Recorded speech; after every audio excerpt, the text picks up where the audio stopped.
pessoal, está começando mais um Tradição Entrevista. Hoje recebemos aqui no estúdio do jornal Tradição Regional a ex-prefeita, professora Paula Mascarenhas, que nós agradecemos muito pela aceitação do nosso convite, estar conosco aqui, onde a gente vai fazer um bate-papo aqui sobre projetos da Zona Sul. Alegria minha de estar mais uma vez aqui no Tradição, né? Tantas oportunidades que eu já tive de conversar com a população regional aqui, né, no Tradição, e mais uma vez agora no início desse novo desafio, né, numa pré-candidatura a deputado estadual. Então, uma alegria, muito obrigada. Perfeito, Paulo. Já para começar o nosso bate-papo aqui, falar um pouco da tua vida, da tua trajetória política, né? Quem ainda não conhece a Paula, como é que começou desde professora a chegar a prefeita de Pelotas e agora pré-candidata a deputada estadual? Então, eu costumo dizer, né, eu tenho 3 fases na minha vida. A primeira, uma fase muito ligada ao mundo rural. Meu pai era produtor rural, eu sou filha de um produtor rural e uma psicóloga, né, um engenheiro agrônomo e uma psicóloga.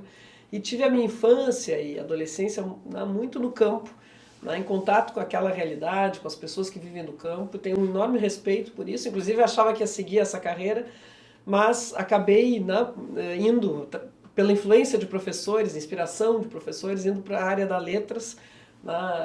Sou formado em letras, português, francês, com mestrado e doutorado em literatura francesa.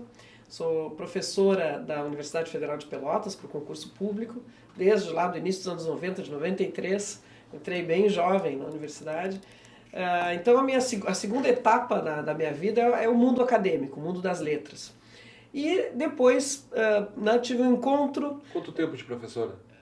Na verdade, eu sou professora, me formei em 1990, desde 90, e aí depois, 93 na universidade, fiquei até 99, quando eu fui trabalhar na Assembleia, já vou contar essa história, e depois voltei nos anos 2000, por mais 3 anos, fiz meu doutorado e tudo mais, mas é uma carreira que tem sido interrompida pela política. Tá. Como é que começou, como é que entrou a vida política? Nessa história toda. Porque eu tive um encontro com o então deputado Bernardo de Souza, que já era ex-prefeito de Pelotas lá em 98, era candidato a deputado pela segunda vez. E eu fiquei muito impressionada, muito impactada pelo Bernardo, pelo seu discurso, pelos seus compromissos políticos, e acabei ajudando naquela campanha e fui trabalhar com ele na Assembleia, fui cedida pela universidade. Então comecei a minha vida pública na Assembleia Legislativa, justamente como assessora parlamentar, depois como coordenadora de bancada, fui a primeira mulher coordenadora de bancada na Assembleia. Trabalhei lá durante 5 anos, sob a liderança do Bernardo de Souza, né, que era um grande parlamentar, uma figura extraordinária. Foi prefeito de Pelotas novamente. Né, se elegeu em 2004. Eu vim com ele, fui chefe de gabinete do prefeito, então naquela época. O Bernardo foi o grande mestre que eu tive na política. Ele, infelizmente, não completou aquele mandato. A abertura foi, olhar para a vida pública mesmo, na política, foi com o Bernardo Souza. Foi com o Bernardo, e não só o olhar para a vida pública, como assim, os compromissos, os valores, essa noção do público, né, e do privado, dessa relação, da questão republicana. Tudo isso eu aprendi com ele, coisas fundamentais que são a minha base, né? E ele depois na prefeitura também aprendi, fiquei 1 ano com ele, mas ele infelizmente teve uma doença, né, precisou sair da prefeitura, renunciar ao mandato, e então eu naquele momento achei que também para mim tinha encerrado a vida política, né? Eu sempre atuei nos bastidores como assessora, voltei para a universidade lá em 2006, fui fazer meu doutorado. Mas encontrei um jovem político naquela época, já na política, já na prefeitura, o Eduardo Leite, que depois nos reencontramos. Ele era pré-candidato a prefeito. O Eduardo me fez voltar, digamos, para a política, né? Disse que gostaria muito de que eu fosse candidata a vice-prefeita dele. Acabou que a conjuntura política nos permitiu isso, e lá em 2012, então, concorri ao lado dele a vice-prefeita. Tu e o Eduardo já se conheciam antes, Paula? Nos conhecemos, assim, tínhamos alguns amigos em comum, mas nos conhecemos mesmo em 2005 no governo Bernardo. Tá. O Eduardo ali tinha 19 anos, tinha concorrido a vereador, não se elegeu, mas fez uma excelente votação. E veio trabalhar conosco, né? Era chefe de gabinete do secretário de governo. E o Eduardo ali tivemos um convívio. E foi ali que, digamos, né, começou a nascer uma amizade que depois se consolidou.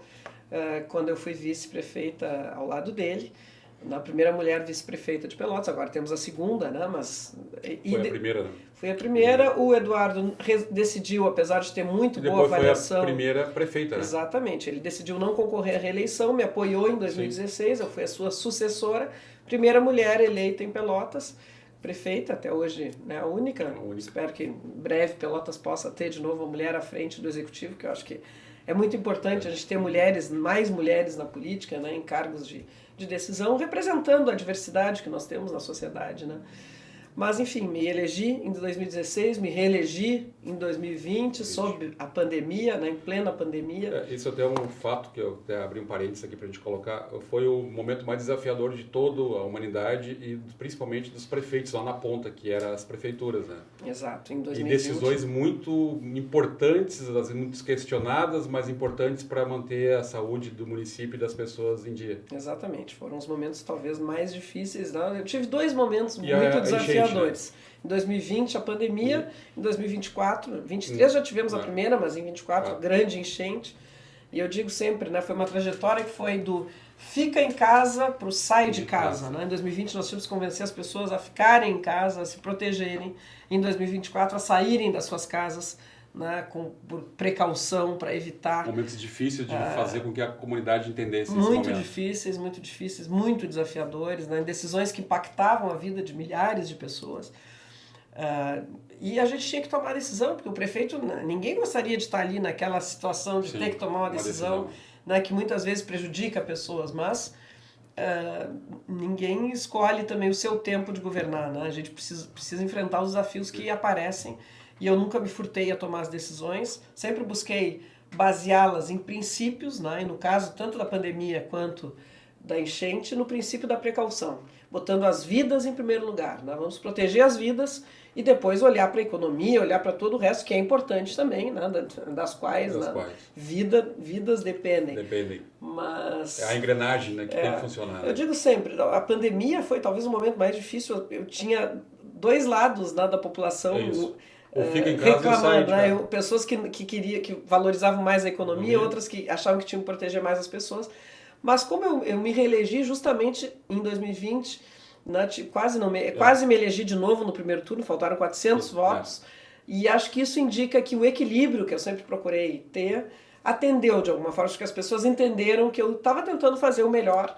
Né? E nós fomos reconhecidos, Pelotas foi reconhecida pela OPAS, a Organização Pan-Americana de Saúde, como sendo a cidade que melhor geriu a atenção básica em saúde durante a pandemia. Isso me dá um orgulho enorme, porque a gente olhou para o que mais importava, né? Que era proteger as pessoas, especialmente os bairros, né? A atenção básica são os postos de saúde, a organização que a gente fez nos postos fez a diferença. Então é um orgulho muito grande.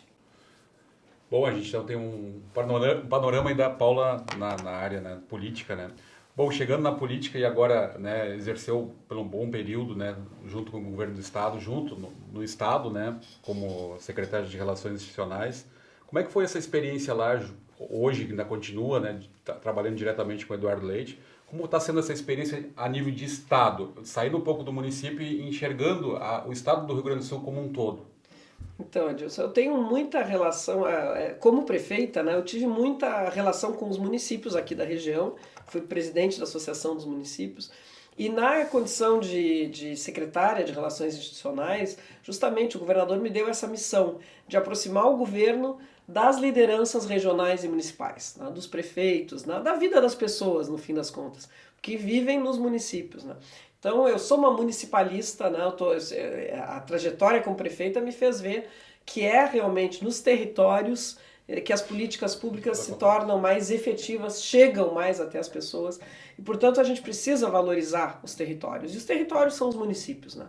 Então, no estado, eu tive muito contato com todos os prefeitos, né, e prefeitas, com as realidades regionais, que são muito diversas aqui, com os desafios, né, dos municípios, levando políticas públicas, podendo ajudar a desenvolver novas políticas públicas, como é o programa Avançar Mais, Avançar Mais Municípios, que é o programa de financiamento, que é inédito no Brasil, financiamento via os bancos públicos do Estado e a agência de fomento, mas com recurso do caixa do Estado, né, em condições mais favoráveis, mais desburocratizadas, para fazer chegar o recurso no município, dando liberdade e autonomia para os gestores. Então foi uma grande experiência, foi curta, claro, eu fiquei 1 ano e meio, né, vou ficar de janeiro de 2025 até agora início de julho de 26 no Estado, mas essa experiência, né, foi muito transformadora para mim. Na verdade, me consolidou algumas crenças, né, e convicções que eu tinha, sobretudo nessa questão, né, da autonomia, da importância da autonomia dos municípios, do recurso chegar na ponta. O Estado tem feito muito isso com investimentos extraordinários, né? Aqui em Pelotas, na nossa região, não é diferente. E na área da saúde, Paula, entendendo todo esse processo do Estado do Rio Grande do Sul, a nossa região, Zona Sul, né, a gente tem um investimento forte do governo do Estado no pronto-socorro, né, municipal, junto com o município, junto com a União. E foi uma grande defesa do Eduardo Leite esse projeto junto com a sua gestão. Sim. Como é que está sendo isso e quanto isso vai impactar de fato a região na questão da saúde? Eu não tenho dúvida, né, que o novo Hospital de Pronto-Socorro Regional de Pelotas, que foi um compromisso que o Eduardo assumiu lá em 2020 e que está sendo entregue agora em 2026, né, muita gente não acreditava e está lá, né, é concreto para se ver. Eu tive a oportunidade de visitá-lo mais uma vez agora, na última semana, ao lado do vice-governador Gabriel Souza, e é sempre muito impressionante, a gente vê a qualidade que tem ali. E essa obra, né, esse novo espaço de saúde regional, ele vai colocar a saúde da região sul num outro patamar, não tenho a menor dúvida. Não é um hospital que vai atender não só Pelotas, como os 23 municípios da região, atendendo urgência e emergência, mas são 121 leitos, nós temos UTIs e nós vamos ter lá uma característica que não é a que hoje nós temos no pronto-socorro de Pelotas, que é de acolher o paciente, estabilizá-lo e encaminhá-lo para um leito em outro hospital. Lá nós vamos fazer isso também, mas em algumas especialidades que estão sendo definidas, talvez já estejam definidas pela gestão atual, a gente já tinha algumas ideias, mas algumas especialidades vão ter o paciente permanentemente lá até a alta. Então é outra qualidade, basta olhar lá, ele não perde para nenhum dos melhores hospitais privados do estado do Rio Grande do Sul. E este investimento, né, é uma das características do governo Eduardo Leite. Ele olhou, o pessoal às vezes diz, não olhou para a nossa região, é de Pelotas, não olhou para Pelotas. Gente, este investimento, não precisa ter nenhum outro, já justifica um mandato, 2 mandatos. Mas houve outros tantos em várias áreas, infraestrutura, turismo, educação, mas este, na saúde, que é a área prioritária para as pessoas, é fundamental. E além dele, né, nós temos muitos investimentos nos hospitais filantrópicos, né, os diretores dos hospitais podem ser testemunhas disso, né, de compra de novos equipamentos, novos serviços. Aqui na Santa Casa, um hospital dia de oncologia que está sendo construído, são 14 milhões de reais investidos. Na verdade, nos hospitais, só em Pelotas, 125 milhões. No HPS, que são 74 milhões, e mais esse investimento extraordinário de quase 50 milhões de reais nos demais hospitais, que repercutem na vida das pessoas. E em toda a região tem isso, tem a Rede Bem Cuidar, tem o Te Acolhe, que é um serviço para os autistas. E o interessante é você saber que isso não é só para cá, todo o estado está recebendo esse tipo de investimento.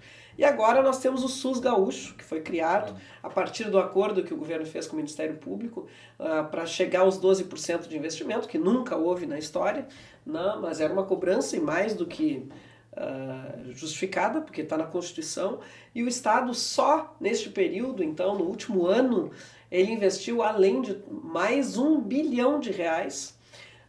Isso até o final deste ano será R$1 bilhão a mais. E quando a gente pensa que este governo assumiu o Estado devendo o básico para a saúde dos municípios, o Estado não conseguia pagar aquilo que a Constituição mandava. Nós aqui em Pelotas tínhamos uma dívida do Estado com o município de R$12 milhões.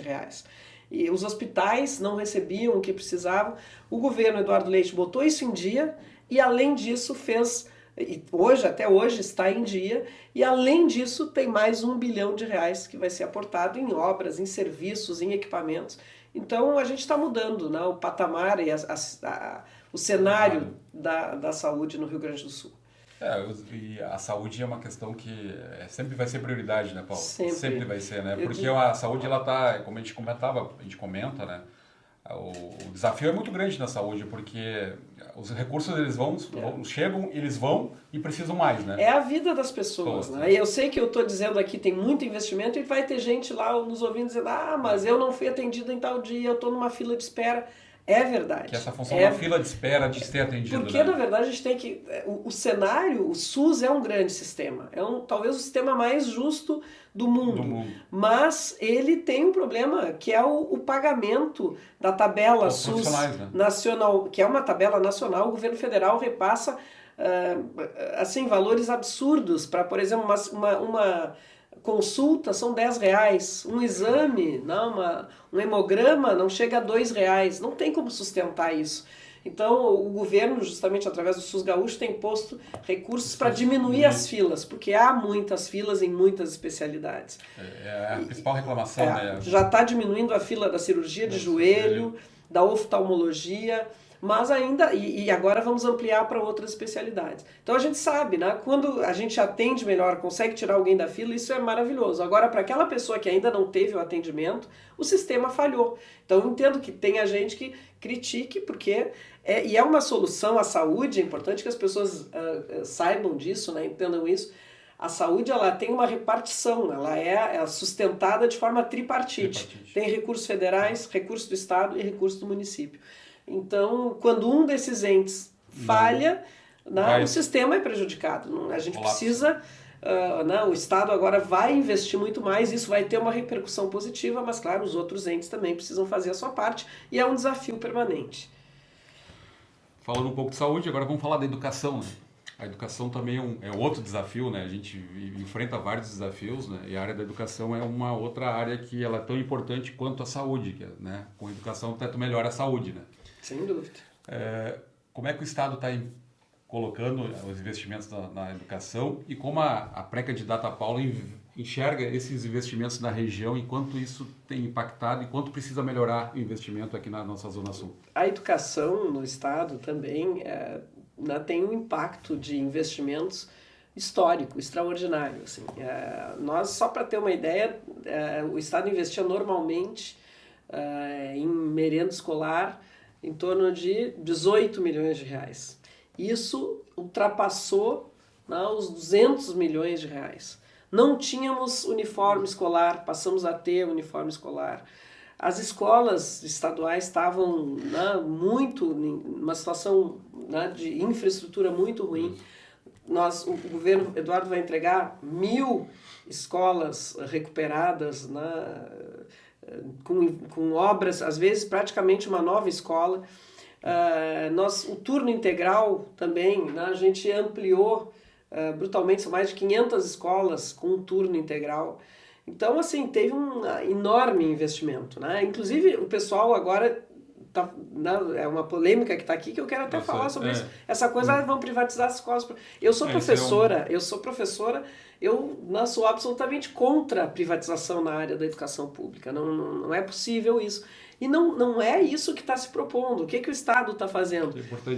É importante dizer, cada vez, quando acontece um problema numa escola, uma telha quebrada, deu problema elétrico, o que a diretora tem que fazer? Contratar esse serviço, ou, dependendo, quando o dinheiro o investimento for menor, ela contrata, porque há dinheiro direto nas escolas, mas também, quando é uma obra um pouco mais complexa, a direção tem que pedir para o Estado. Normalmente em geral levava 3 anos para o Estado dar um retorno. Agora do retorno, né? Agora são 90 dias. Depois começa a obra de recuperação em 90 dias depois que chega a demanda do Estado. Se diminuiu muito. Mesmo assim, são muitas escolas. Então, o que o governo fez? Ao invés de esperar a demanda da escola e a cada demanda ter que contratar uma empresa, o governo vai fazer uma licitação para já deixar empresas previamente contratadas para que quando aquelas escolas listadas, se não me engano são 90 escolas, parece que o Dom João Braga aqui em Pelotas, tiverem algum problema de infraestrutura, eles já demandam e a empresa já está contratada, não precisa licitar a obra. Eles simplesmente organizam o projeto e vai lá fazer a obra. Então é isso, não é terceirização, não é privatização. As obras nas escolas sempre foram feitas por empresas terceirizadas. É solicitado uma empresa dificilmente fazer, né? Eram feitas pela própria Secretaria de Obras, que nem tem condição. Sempre foi por empresa. A única diferença agora é que a empresa já vai estar previamente contratada. Uma empresa para uma rede que vai atender uma região. Essa escola teve problema na telha, a empresa vai lá e faz. Furou um cano ali na outra escola, tem que trocar a rede elétrica nessa aqui. Já tem uma empresa contratada. Agora a gestão escolar... Isso vai agilizar. Exatamente, a ideia é agilizar e ter uma manutenção permanente nas escolas que permita que a direção pense naquilo que mais importa, o ambiente escolar, a gestão dos alunos e, sobretudo, a gestão pedagógica da escola. Então, deixar isso muito claro, porque tem gente que ou não compreendeu, tem gente que está fazendo política com isso e não é. Na educação, eu sou professora, é a minha área, não tenho dúvida de que é a área mais transformadora. É por onde a gente vai mudar a sociedade. Exatamente. Não tem para ter uma sociedade forma. melhor, né, com pensamento, né, vai ser através da educação. Quando a gente fala nas mazelas sociais, vem da educação. A violência, como é que a gente supera isso? Pela educação. Todas as dificuldades a gente supera pela educação, criando uma nova sociedade. E também pelos investimentos em primeira infância, que estão linkados com a educação. Para fazer essa ligação da primeira infância já com o ensino médio, fundamental, médio. A ciência diz que nos 3 primeiros anos de vida é quando a pessoa tem as experiências mais importantes da sua vida, porque são aquelas que vão acompanhá-la a vida toda. Então, para mudar o final, tem que mudar o início. A gente precisa cada vez mais de investimentos nessa área, nesses primeiros anos de vida. E o Estado está com condições, Paulo, assim, o governo tem caixa para continuar mantendo essa educação?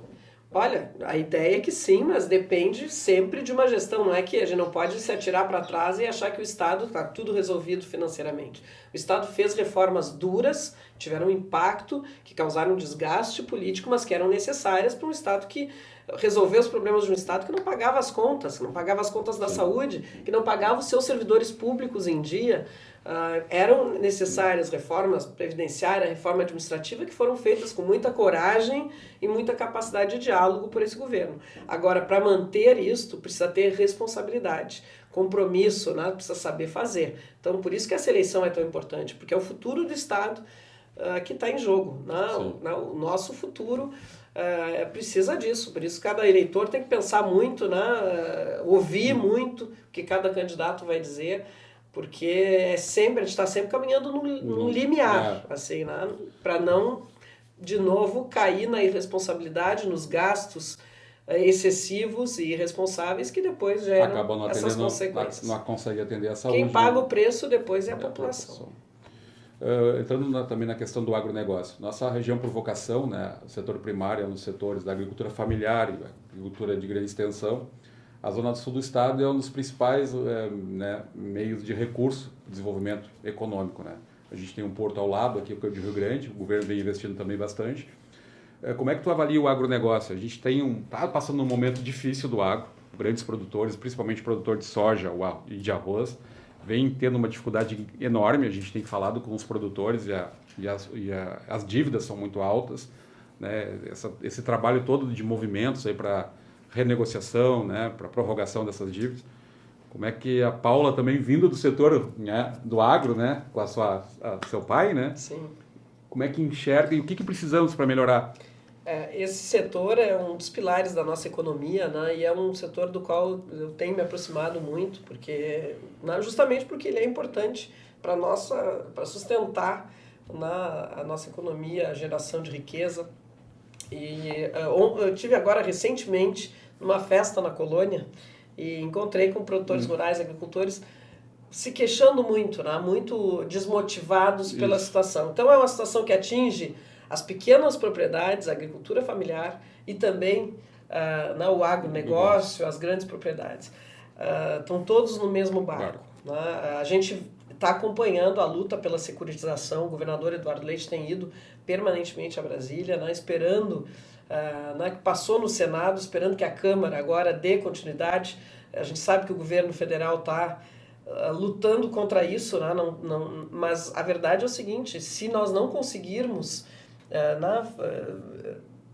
ter uma atenção diferenciada para as dívidas atuais dos agricultores, que não foi por falta de trabalho que foram criadas, não foi por falta de dedicação, de esforço dos nossos agricultores, foi por uma contingência climática internacional que atingiu a produção agrícola no país. Se não tiver um olhar diferenciado do governo federal, nós vamos ter uma situação, uma crise que já existe, vai se agravar muito mais. Então a gente precisa dessa sensibilidade.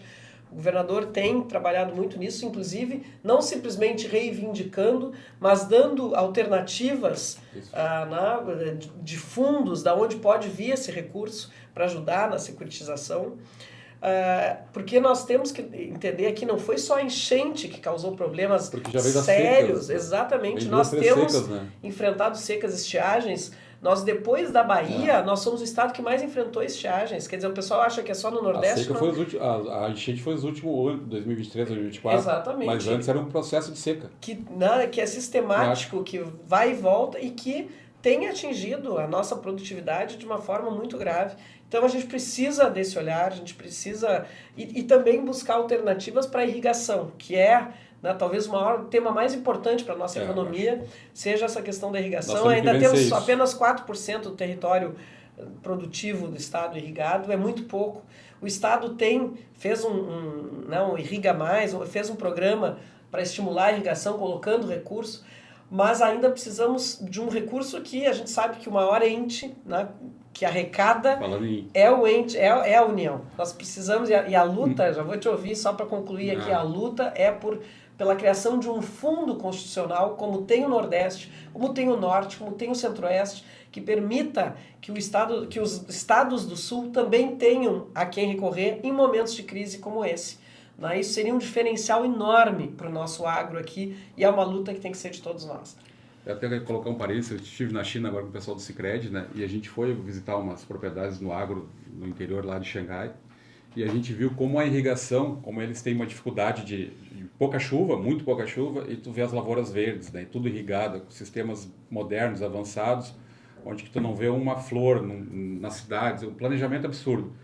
E tu vê como o produtor, além da tecnologia que eles têm avançada, que estão lá na ponta, vendendo tecnologia para o mundo, tu vê como eles são planejados e isso o sistema público do governo está junto com o empresário. E a diferença o que aconteceu na China, a diferença, o impacto que isso pode gerar na produtividade, na economia. Na produção, na economia, no atendimento. Então, assim, além disso, eu ia falar também na questão do arroz. O arroz também está sofrendo por uma questão aí de importação de arroz, o arroz paraguaio. Não é a falta de água. Aí nós temos aí atinge, não é só a lavoura, atinge também a indústria do arroz. E aqui, como a gente sabe como é importante para a nossa região, para a nossa cidade, a indústria do arroz que está sofrendo esse impacto. O arroz entrando em Minas Gerais, entrando do Paraguai via Minas Gerais. Então a questão tributária aí influenciando muito. Eu tenho ajudado, tenho mantido reuniões com o setor do arroz para que a gente não siga diminuindo a área plantada, que a gente possa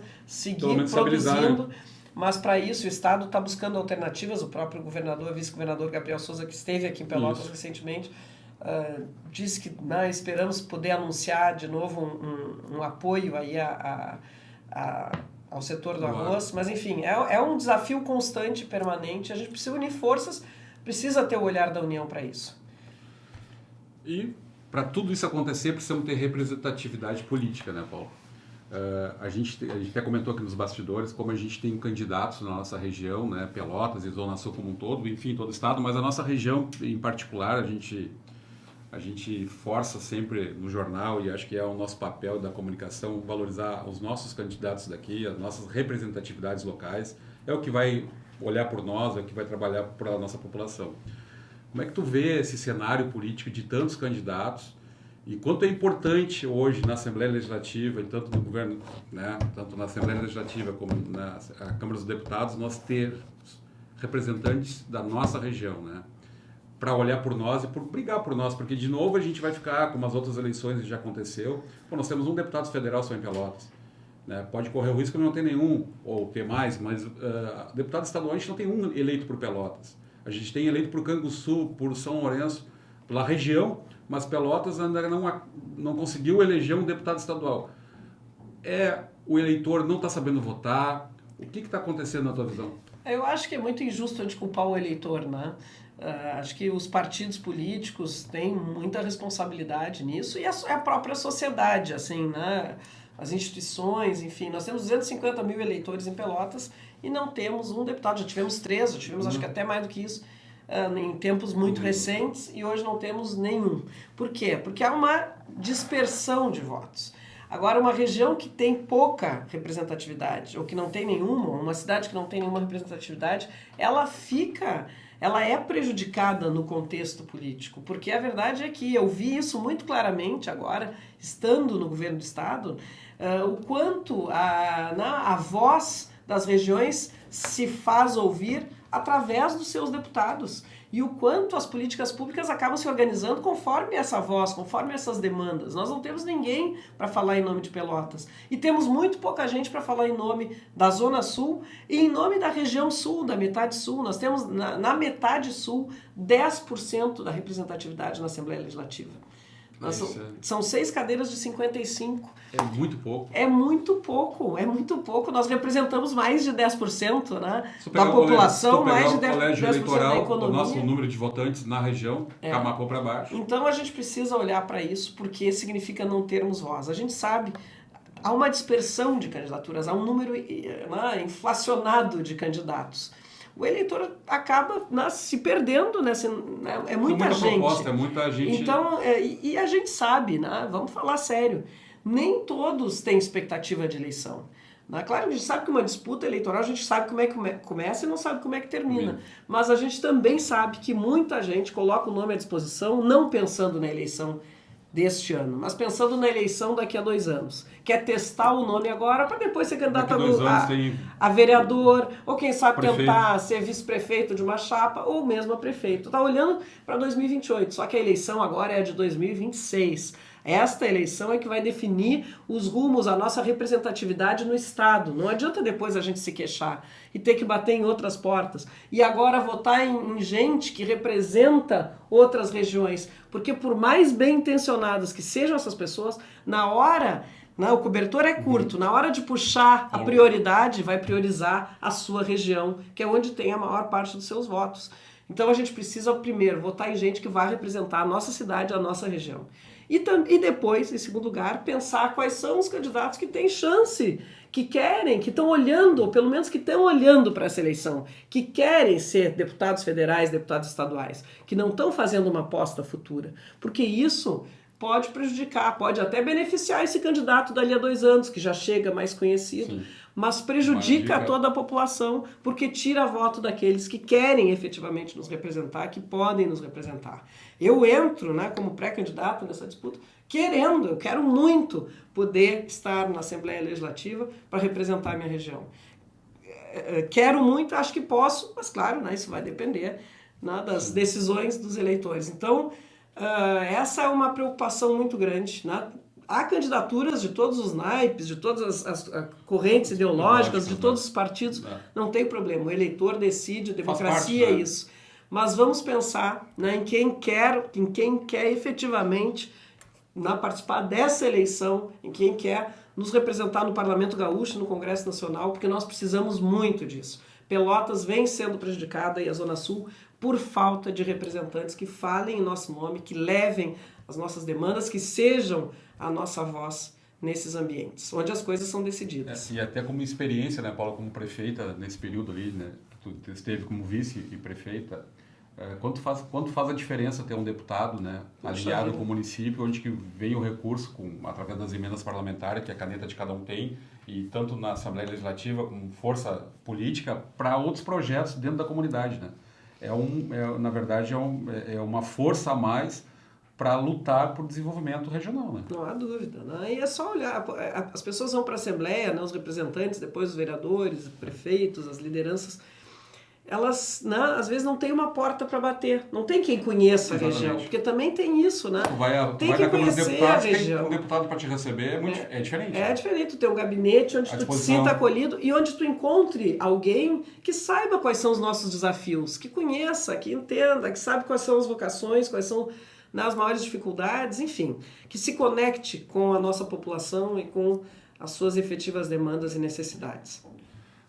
Falando disso, a gente fala muito da questão da infraestrutura da nossa região, né? Nós estamos aqui ainda na famosa duplicação da BR-116, que ainda é um sonho da comunidade, ela já avançou muito, mas ainda falta um bom trecho ainda para essa duplicação chegar definitivamente de Pelotas, de Porto Alegre a Rio Grande, até o fim dela, né? E a gente, recentemente, sai o modelo de pedágio que estava aí, que era a Ecovias, né? Terminou a concessão, e se veio um novo modelo de pedágio para a região, se colocou um novo modelo de pedágio, onde que a gente viu que a comunidade não aceitou, e pelo menos alguma parte da comunidade não aceita.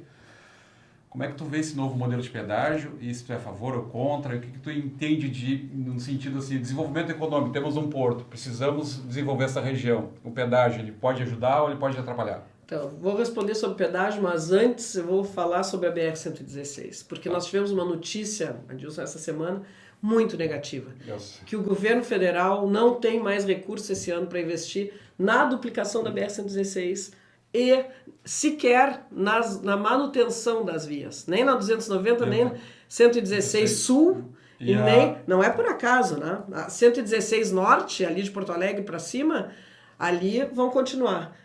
Por que será que justamente na região que não tem representantes é que eles não têm dinheiro para fazer? Não é à toa. Então, nós estamos na Copa do Mundo, vou aproveitar para fazer essa analogia. Há 4 Copas atrás começou a duplicação da BR-116. Nós estamos na 4ª Copa desde que começou a duplicação, que era para ter em 2015 ter sido entregue. Estamos em 2026 e a gente recebe uma notícia de que o governo não tem mais dinheiro para concluir. É verdade que já melhorou muito, sim, mas é verdade também que ainda há trechos que estão... a gente não nem vê obra, ou seja, ainda tem investimento para ser feito, e são trechos onde ainda acontecem acidentes com mortes. Então, sem falar no prejuízo da economia. É muito grave, é lamentável, né, que o governo federal não priorize aquelas obras que estão há mais tempo sendo aguardadas, né, por uma população, que é a nossa população aqui da Zona Sul. Mas numa BR que liga a região metropolitana, o centro mais importante do estado, né, econômico, a fronteira e ao Porto de Rio Grande, ao Porto do estado. Então, atinge as vidas, atinge a economia, é terrível isso. Então, a gente precisa realmente ter vozes reclamando, falando em nosso nome. De novo, a gente entra naquela questão da representatividade. Exatamente, por isso que eu digo, a BR-116 Norte segue com as suas obras, mas a BR-116 Sul, onde tem menos gente falando, menos gente com mandato falando em nosso nome, foi interrompida agora. Então, mais uma vez, mas vou chegar no pedágio. Então, conceitualmente, eu não sou contra pedágio, porque eu entendo que as concessões elas podem ser benéficas desde que feitas corretamente, baseadas no interesse público. O pedágio que nós tínhamos aqui na BR-116 Sul, o polo, chamado Polo Pelotas, era extremamente negativo. Foi um contrato absurdo, muito mal feito, que nos prejudicou durante muitos anos. Porque tinha altas tarifas, chegamos até a tarifa mais cara do Brasil, por um lado, sem nenhuma contrapartida de obra do outro. A culpa não era da Ecosul, a culpa era de um contrato mal feito que não exigia nenhuma obra e, ao mesmo tempo, permitia aqueles valores absurdos de pedágio. A única exigência era a manutenção era bem feita e, claro que isso é importante, mas não basta. Nós precisamos, eu sempre falei disso em todas as audiências públicas que participei, responder a um princípio que é constitucional, razoabilidade. Um processo de concessão ele tem que ser razoável, ele tem que exigir da empresa vencedora que faça os investimentos, que melhore a condição daquela obra ou serviço concedido e, ao mesmo tempo, uma tarifa justa para a população que paga. Dentro dessas condições, eu não sou contra pedágio. Então, acho que a gente precisa discutir aqui esse modelo, são muitos pórticos, esse modelo que prevê que a gente sustente não apenas a BR-116, mas também a 290. Isso onera uma população que não é atendida, não é beneficiada por essa outra obra. Os pórticos dentro da mesma cidade são muito complicados, não pode uma pessoa para se deslocar dentro do próprio município pagar pedágio, então isso tem que ser revisto também. Tem a questão do frete, o valor aplicado aos caminhões que impactam os valores na nossa economia, não prejudicam. E tem outra questão que eu acho fundamental, que eu ouço falar menos, mas que eu acho que é importante. A gente sabe da importância do lote 4 lá em Rio Grande, no Porto, que estava previsto na duplicação e que não aconteceu, a obra que não aconteceu. Assim como a importância também da nova ponte de Jaguarão, também aguardada há muito tempo, e também já um compromisso do governo federal. 2 compromissos do governo federal com a nossa região que não foram cumpridos e que agora o governo quer incluir nessa nova concessão de pedágio. O que significa isso? Significa que aqueles 2 compromissos que o governo federal tinha ficado de fazer, tinha assumido, ele vai passar para a concessionária. No entanto, aqueles custos vão impactar na tarifa. Ou seja, nós vamos pagar por uma obra que o governo federal prometeu lá atrás. Me parece muito injusto. O lote 4 e a ponte não deveriam estar na concessão, ou talvez até devessem estar, porque isso garante que eles aconteçam e que eles sejam feitos com mais agilidade. Mas nesse caso eu defendo que o governo federal copie o modelo que o Estado está propondo nas suas concessões, que é, naqueles casos em que as obras são muito altas, até por conta dos efeitos da enchente, para que a tarifa não seja tão alta e tão impactante, o governo estadual está botando recursos, no caso no FUNRICS, porque eram obras que foram impactadas pela enchente, mas recursos do caixa do Estado, ou seja, o governo federal deveria colocar, então, neste processo de concessão, recursos que garantam que o lote 4 e a ponte de Jaguarão sejam concluídos sem que isso venha impactar na tarifa. Essa é a defesa que eu faço. Participei de uma audiência pública na qual eu tive a oportunidade de falar isso, e pretendo participar de outras. A gente não sabe quando é que vai acontecer isso. Eu tenho muita preocupação, porque a BR, a tendência, que o DENIT... Imagina, o governo federal acabou de dizer que não tem recurso para nem fazer as obras, nem manter as estradas. Então, há pouco tempo, eles diziam, nós não vamos renovar com a Ecosul, porque o DENIT vai se responsabilizar. Não vai, Não vai, porque o orçamento não tem mais para esse ano. Então, isso significa que ao longo do tempo, essa estrada, essa rodovia vai se deteriorar, e isso é péssimo. Já está acontecendo. Já está começando na parte que é mais antiga, lá de Camaquã para Porto Alegre, e vai acabar chegando aqui. Isso é péssimo, porque, de novo, é estrada perigosa e é estrada que dificulta a passagem dos caminhões e da nossa economia. E os próprios prefeitos já colocaram em reuniões várias vezes que eles também não têm condições de manter o município atendendo essa rodovia. Sim, porque os prefeitos perderam recurso, porque a concessionária tinha que pagava imposto que entrava nos cofres das prefeituras. Era um recurso que entrava. Prefeituras perderam aí de 2 milhões para cima, prefeituras pequenas, Pelotas perdeu muito mais. E além disso, tem uma nova responsabilidade, que é atender as vítimas nas estradas. Então, é uma equação que não tem como dar certo, a gente precisa rever isso e ter uma estrada que pode ser pedagiada desde que seja, de novo, com pedágio justo, com responsabilidades muito bem definidas e com investimentos em obras que qualifiquem mais as rodovias. E termos de contrato muito longo ou não, Paulo? Não, os contratos, tem regras, tem leis que definem isso, um contrato sem fim, como foi o que nós enfrentamos, não tem o menor sentido. Agora, terminar um contrato, não renovar sem uma perspectiva, que é o que aconteceu agora, também não é nada positivo. Estamos se encaminhando para o nosso final aqui do bate-papo, Paulo. Tuas considerações finais, e alguma coisa que eu acabei não perguntando dos teus projetos para a região.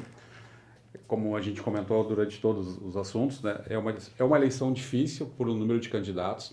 Eu acho que para todos os candidatos vai ser um desafio grande. A gente tem vários desafios para enfrentar na nossa região. A gente precisa de representatividade política, precisamos, né?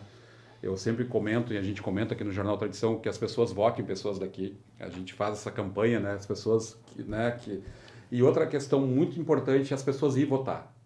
Sim. Porque a gente teve nas últimas eleições várias pessoas que não foram votar. Então as pessoas se acomodam, ficam em casa e acabam não indo votar, né? E isso define uma eleição, isso define o futuro dessas pessoas, porque alguém vai definir por elas. A quem não vai, eu digo que está sendo definido por alguém. Então, acho que é a importância disso, né? Até queria que tu colocasse isso também, que essa abstenção que a gente tem cada vez as pessoas... Porque o que acontece, né? A gente vê muito no dia a dia, na conversa do dia a dia, a descrença na política, né, Paulo? Nós precisamos melhorar a educação para as pessoas acreditar que só através da política, da educação e da política que se faz o dia a dia, se faz política. Né? Nós estamos falando política de administração, mas tem a política em casa, tem a política, né, de relacionamento. Eu acredito que as pessoas, cada vez mais, elas têm que se fazer presente nesses momentos, né? Porque senão a gente vai ficar sempre lamentando, né? É verdade. Não, a abstenção é uma forma de protesto. As pessoas pensam, vou protestar contra os políticos que não me representam não votando. Mas, na verdade, gente, isso não muda, né? Se isso muda, se com abstenção a gente eliminasse uma eleição, e também não é bom, ia ser bom para quem não ter eleição. A gente precisa ter renovação, e a eleição é a forma democrática de ter renovação nos quadros políticos. De um lado é isso, de um lado, quando a gente não vota, a gente dá a responsabilidade da decisão para os outros, né? Então, é o nosso futuro que está em jogo. Então, a gente precisa olhar, acompanhar. Não gosta de política, acompanha, ouve. Quem é que representa os teus valores, as coisas que tu queres ver acontecer, e escolhe um candidato, porque é o que vai fazer a diferença no nosso futuro. Bom, tem maus exemplos, é verdade, mas assim, há maus exemplos, há maus profissionais, há pessoas em todas as áreas, não é? A política é só a gente separar o joio do trigo e encontrar quem possa bem nos representar. Então isso é importante. As minhas pautas são, na verdade, falei de algumas delas aqui. A primeira coisa é a representatividade, o municipalismo, mas eu também eu divido assim no eixo humano e o eixo econômico, que definem de forma ampla o que eu defendo. No eixo econômico tem essa questão do agro, a questão da resiliência como um diferencial competitivo. Acho que a gente tem que se preparar usando o nosso conhecimento produzido aqui, as nossas universidades, para que a gente tenha uma região que saiba lidar com a crise climática de forma inteligente e com isso atrair novas empresas para cá, porque agora as empresas no mundo começam a olhar quais são aquelas regiões mais preparadas, porque elas podem ser atingidas em qualquer lugar do planeta. Então a gente tem que mostrar que a nossa região sabe lidar com as crises, com a crise climática, produz conhecimento e sabe agir. Acho que temos dado bons exemplos nesse sentido. Então, a questão econômica, geração de emprego, de renda, de oportunidade para os jovens, mas também de oportunidade ainda para os idosos, de estímulo, criando um ambiente que seja favorável ao desenvolvimento de empresas e também investindo naqueles que já estão aqui, que há muito tempo geram riqueza, geram emprego, não é só para os novos, mas também para aqueles que estão acreditando na nossa região há mais tempo.